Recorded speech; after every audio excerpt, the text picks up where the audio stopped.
તો બહારનું ખાનારા અમદાવાદીઓ હવે સાવધાન થઈ જજો। સાંભારમાંથી ઉંદર નીકળ્યો છે। નિકોલમાં આવેલા દેવી ઢોસાનો આ બનાવ છે। રાત્રે જમવા ગયેલા ગ્રાહકને કડવો અનુભવ થયો છે। સાંભારમાંથી ઉંદર નીકળ્યો। લોકોના સ્વાસ્થ્ય સાથે ચેડા કરતી રેસ્ટોરન્ટ કે જ્યાં મોંઘા ભાવે વસ્તુઓ આપવામાં આવે છે પરંતુ લોકોના સ્વાસ્થ્યનું ધ્યાન નથી રાખવામાં આવતું।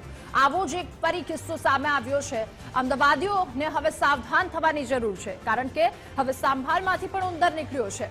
નિકોલમાં આવેલી એક રેસ્ટોરન્ટનો આ બનાવ છે કે રાત્રે જમવા ગયેલા ગ્રાહકને આ કડવો અનુભવ થયો છે।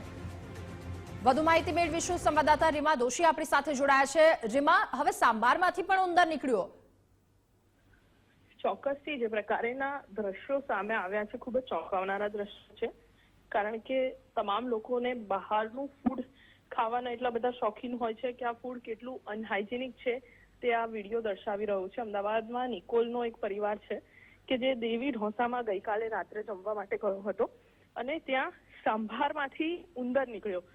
એટલે એવી પરિસ્થિતિમાં એ પરિવાર મુકાયો કે આ પહેલા તો જોવાનો અને ત્યારબાદ તેનો વિડીયો લેવાનો। અને અહીંયા સવાલ એ છે કે અમદાવાદ નગરપાલિકાનો આરોગ્ય વિભાગ હંમેશા ચેકિંગ કરે છે, સેમ્પલો લે છે, દંડ ફટકારે છે, પરંતુ યોગ્ય કાર્યવાહી છે તે ક્યાંક નથી થઈ રહી। તેટલા જ માટે આ પ્રકારની પરિસ્થિતિ અમદાવાદના અલગ અલગ રેસ્ટોરન્ટોની અંદર જોવા મળી રહી છે। ક્યાંક જીવાત નીકળે છે તો ક્યાંક આ ઉંદર નીકળ્યો છે તો ક્યાંક કાન ખજૂરો નીકળ્યો, તેવી પણ ઘટનાઓ આપણે તમામ લોકોએ જોઈ છે।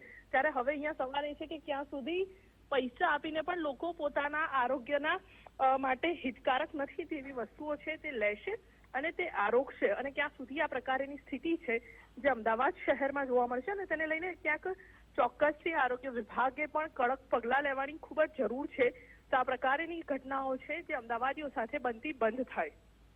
જી રીમા, આભાર આપનો તમામ વિગતો બદલ।